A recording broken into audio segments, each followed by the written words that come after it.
a doutora Eva Terezinha Silveira Faleiros, pesquisadora do CECRIA, que nos falará sobre pedofilia na internet. Para nós é sempre uma satisfação descobrirmos que nós temos novos parceiros, porque temos muito claro de que a violência sexual praticada contra crianças e adolescentes é um problema extremamente amplo, ainda pouco conhecido, porque foi principalmente a partir da década de 90 que se retomou seriamente essa questão no mundo inteiro. Nós, do CECRIA, que somos uma ONG com sede em Brasília, fundada em 93, nós temos nos dedicado fundamentalmente ao estudo, pesquisa, banco de dados sobre essa questão. E o que nós verificamos é que o tema é ainda muito pouco, o fenômeno, ele é muito pouco ainda compreendido, porque ele é extremamente complexo. Num país como o nosso, ele toma diversas formas, né?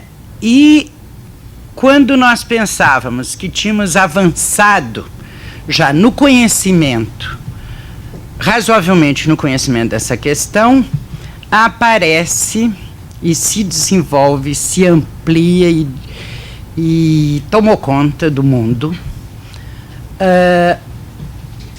o fenômeno na internet, que é um fenômeno que nos apresenta uma nova complexidade. Para nós que já vimos estudando a questão tanto do chamado abuso sexual intrafamiliar como extrafamiliar e a exploração no mercado do sexo, com a internet toma novas características essa questão. O ano passado nós realizamos uma pesquisa que eu coordenei e que está acabando de sair, vai sair até março, um livro sobre isso. Nós conseguimos, nessa problemática, entender que ela tem duas frentes que são absolutamente distintas, podem ter a sua articulação ou não, que é o que se chama abuso sexual, que nós estamos contestando esse conceito, e a exploração sexual no mercado do sexo. Porque nós entendemos que todas as formas de violência sexual são abusivas. E então, o que nós vemos hoje em dia, e que vai ter que ver com o que ocorre na internet, é que, de um lado, existe o relacionamento sexual parafílico, depois eu vou falar o que é uma parafilia, e, por outro lado, a exploração no mercado do sexo. São duas coisas completamente distintas.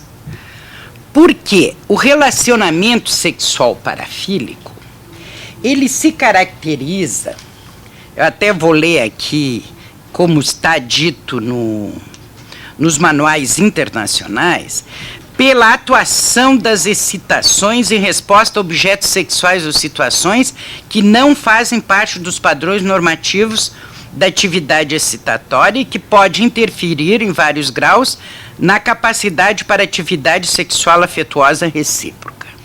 Ou seja, são comportamentos sexuais individuais que são fora das normas da sociedade e que se caracterizam como crimes sexuais, porque estão fora das normas, das leis, dos tabus, dos princípios éticos que era o que se chamava abuso sexual. Mas, por outro lado, nós temos um mercado do sexo, que é uma atividade não mais individual, mas é uma atividade econômica. É um mercado extremamente rico. Né? Há países, eu não me lembro agora que país da Ásia, que é 8% do produto interno bruto, o mercado do sexo. E aí, nesse mercado do sexo, nós temos a produção de material de caráter sexual e temos a comercialização, a venda desses produtos, incluindo sempre criança e adolescente, eu estou falando disso. E temos ainda, no caso da exploração sexual, o tráfico e a venda de crianças e adolescentes, que em geral são utilizados na produção desse material. Não sei se ficou entendido que são duas questões. E estas duas questões estão presentes na internet. Uma é a pedofilia e a outra é a pornografia. Depois nós vamos ver como elas se articulam. Mas são duas realidades que têm que ser enfrentadas diferentemente, que a legislação tem que tratar diferentemente, que a responsabilização, que a investigação são de ordem distinta. Bom, o que existe, que se sabe, que existe na internet? Nós temos a rede de pedofilia, a rede de pornografia, em sites e chats. Né? Então, como eu disse, são fenômenos distintos que nos cabe ainda pesquisar como eles se articulam. Porque, para nós, as questões fundamentais são, primeiro, perguntar que fenômeno é esse? Como que ele é? Nós não sabemos ainda. É muito pouco estudado, muito pouco pesquisado, muito pouco divulgado, pouquíssima bibliografia sobre como ele funciona. Como é este fenômeno todo? Né? Pelas características que depois nós vamos ver, tem o fato de ser na internet. Porque o fenômeno, o mercado do sexo na vida real e na virtual, ela é muito distinta. Né? Então, que fenômeno é esse? Nós vamos ter que estudar ainda. Tem muito para ser estudado. Porque se nós não soubermos como é esse fenômeno, como ele funciona, é muito difícil nós podermos enfrentá-lo. Então, em geral, nos encontros mesmo internacionais, como o que houve em Lyon, em maio, há um consenso que há que modificar a legislação. Mas modificar a legislação em que sentido? Eu sinto que eu tenho muito mais perguntas atualmente sobre o fenômeno ainda do que respostas. Porque nós vamos responsabilizar quem? Quem nós vamos responsabilizar? Né? Quem processar? Por quê? Por um lado, nós temos os produtores do material pornográfico. No mercado que nós conhecemos, é possível já identificar quem produz. Tem grandes companhias de produção, de revistas, de vídeos, de discos, Nós podemos identificar que esse fenômeno ele aparece principalmente onde existem atividades econômicas que, por um lado, concentram um grande mercado potencial consumidor, que em geral são homens, né? E que sempre que há trânsito, as situações de trânsito são situações que facilitam, como há um rompimento dos controles sociais, em geral onde há trânsito, né, no turismo, grandes obras, construções. Então, nós já sabemos isso, mas na internet, quem que produz o material?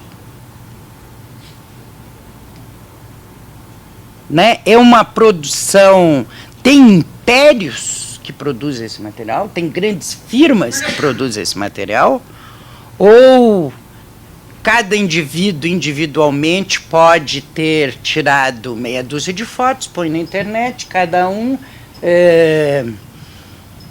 fala-se entre 100 mil a 1 milhão de sites, hoje em dia na internet, que trata da pornografia e da pedofilia infantil. Se cada um colocar meia dúzia de fotos, já faz um... Agora, é assim? Como é que está funcionando? Eu não sei, pode ser até que tenha pessoas que já tenham chegado a esse processo de produção do material que está na internet. Quem comercializa? Como é essa comercialização? Porque na legislação se fala em produção, distribuição e posse de material, né? Que já é tipificado como crime. O que é distribuição? É simples divulgação ou é comercialização? Como funciona este mercado? Né? Por um lado, tem a produção, que eu não tenho claro ainda como que se dá toda essa produção desse material. Por outro lado, como ele é distribuído? É um mercado mais de troca ou de compra e venda?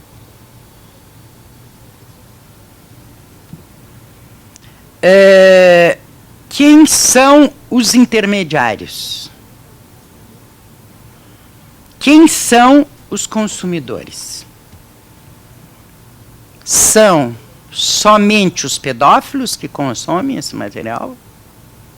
Ou nós temos toda uma população que, sem ser pedófilo, tem curiosidade de acessar esse material, pode, eventualmente, para realizar alguma fantasia sexual, ter acesso a esse material, mas não abusa de ninguém, só acessa o material?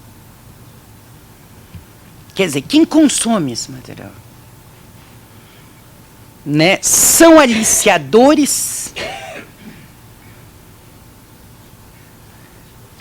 Porque nós precisamos ter isso claro para tipificar o crime e propor legislação e agir. Porque se nós não tivermos... Nós vamos legislar em relação a quê? Aos produtores?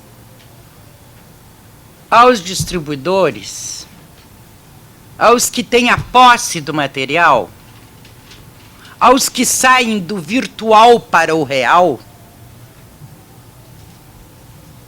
São questões que eu me coloco.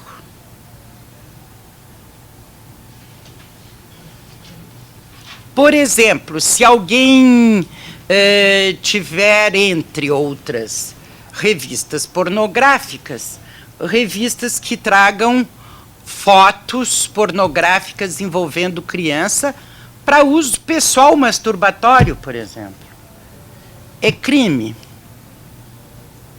Não sei, eu não tenho resposta. Então, o que é o crime? Aí nós vemos para o conceito de abuso. O crime é aquela ação que ultrapassa limites, porque abusar quer dizer disso, né? Posso abusar da bebida, abusar de outras drogas, abusar de outras pessoas. Então, eu tenho para mim é muito importante esse conceito de abuso, porque ele que nos aproxima da transgressão.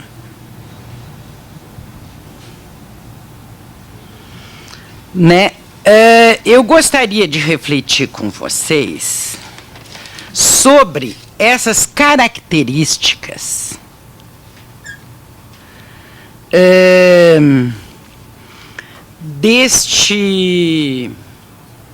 da violência sexual na internet.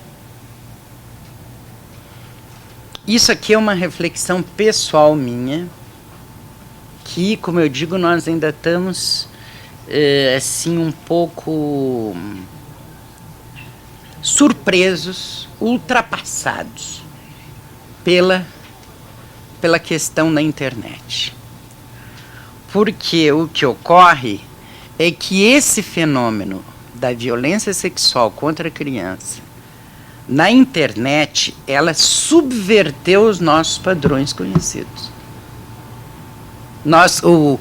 O conhecimento que nós tínhamos, ele passou a não funcionar, porque nós sabíamos como funcionava. Mas e agora com a internet? E por que é tão particular na internet? Primeiro lugar, que na internet nós temos um mercado de sexo e uma pornografia específica para criança e adolescente. Quando no mercado do sexo que nós conhecíamos, o real, não há um mercado específico de criança e adolescente. Ninguém diz, eu vou num bordel que atende só criança de 5 a 12 anos. Pode-se encontrar crianças e adolescentes, mas o mercado é um só.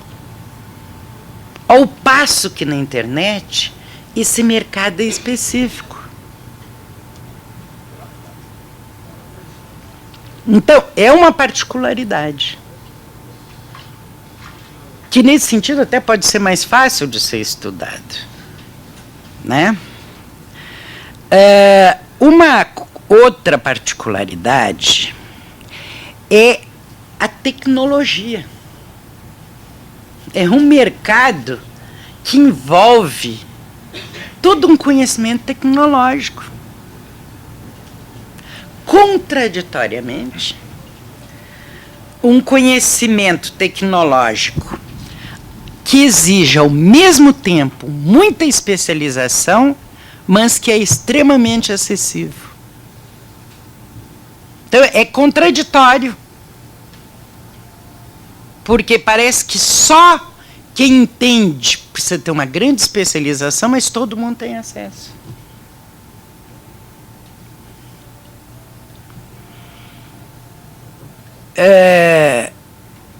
Outra questão muito importante na questão da internet, e isso eu acho que vale não só para o crime em relação à criança e adolescente, são características da internet, né? É que é interativa. Isso está sendo muito estudado pelos especialistas de comunicação. Porque durante muito tempo a comunicação ela foi num único sentido. Nós comprávamos o jornal, nós ligávamos a televisão, nós comprávamos o disco, nós comprávamos a revista e recebíamos a informação.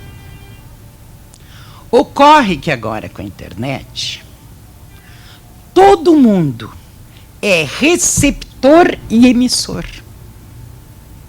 Ao mesmo tempo que tu recebe, tu transmite. Tu produz informação. Né? Então, aí nós entramos na questão do produtor, quem é que produz? Né? Essa questão do ser interativo é das questões mais importantes, porque ela alterou, outro dia eu estava lendo uma matéria, ela alterou completamente o mercado, porque se ao mesmo tempo na internet tu tens grandes comerciantes que vendem, qualquer pessoa pode vender o seu produto. Por exemplo, a indústria do disco está mudando fundamentalmente hoje em dia.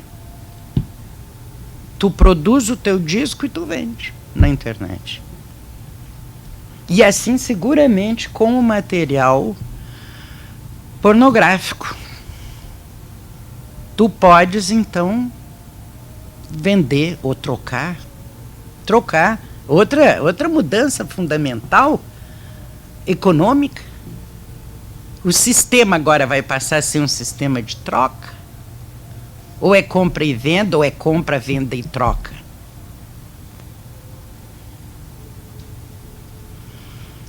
Né? Outra coisa, outra característica que se vê na internet é o anonimato. Eu digo que é um crime que não deixa impressões digitais.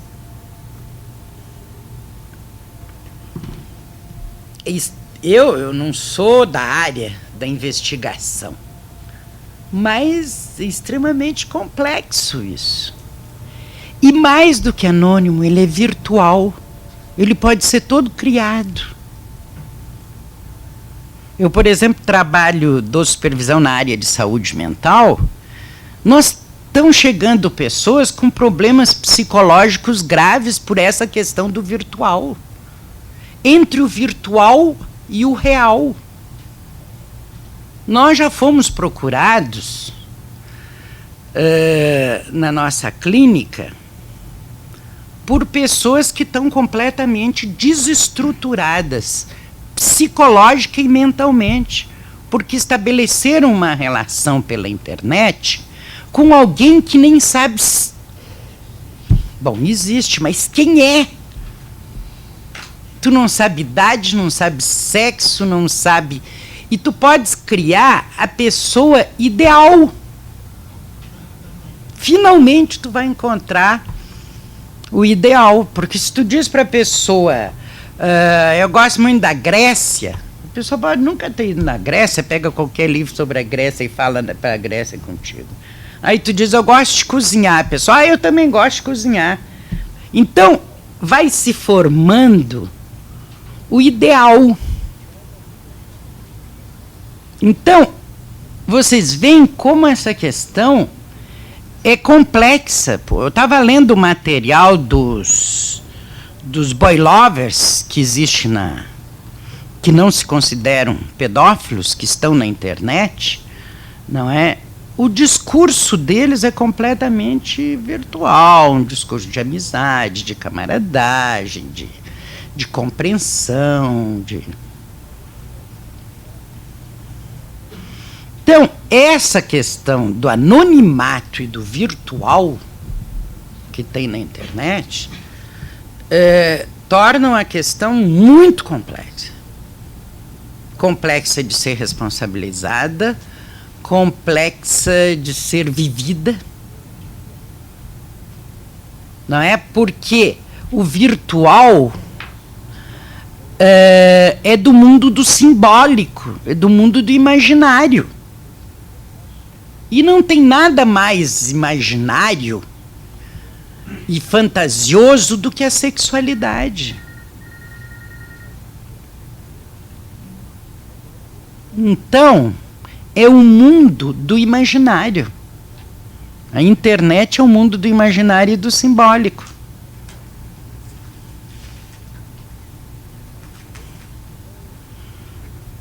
E aí entra aquilo que eu dizia. A questão do abuso e do crime. Quando é que tu passas a responder criminalmente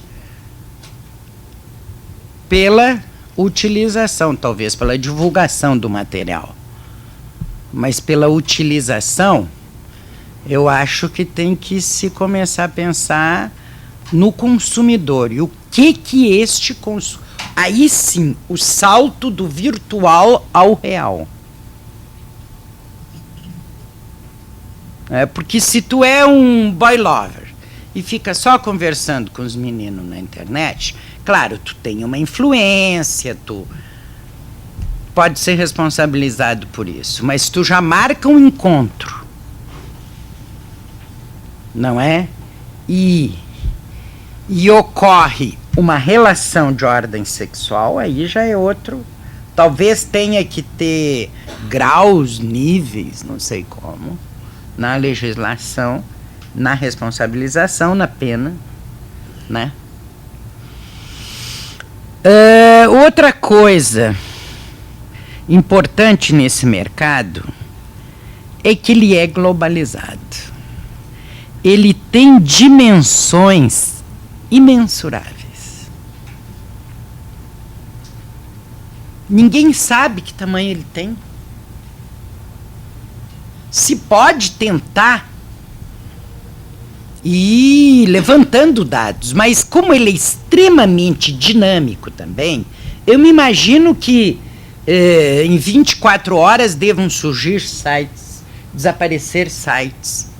Quer dizer, muito difícil de mapear, porque ele é extremamente amplo, extremamente dinâmico, em rapidíssimo desenvolvimento. É como se de repente a gente tivesse que controlar a humanidade, né?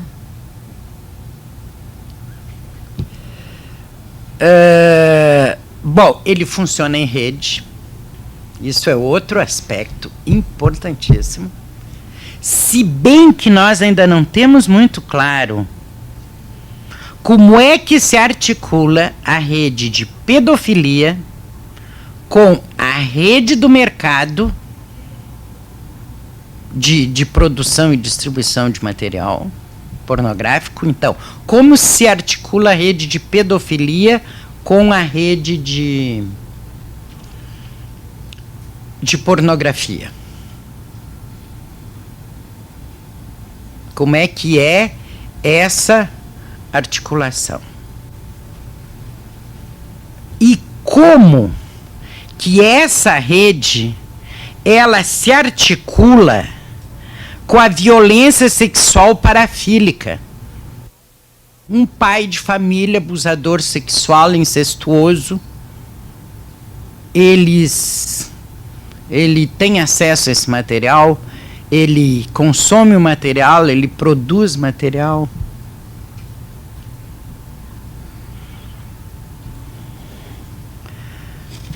Bom, aqui então nós temos algumas questões. Trata-se de um mercado econômico no sentido restrito. Ele produz lucro, ele gera lucro. De quem? Quem está lucrando economicamente? Porque no mercado real do sexo, a gente sabe, tem muita gente lucrando, né? Mas na internet, como eu disse, é um mercado mais de troca ou de troca, compra e venda? É um mercado de trabalho?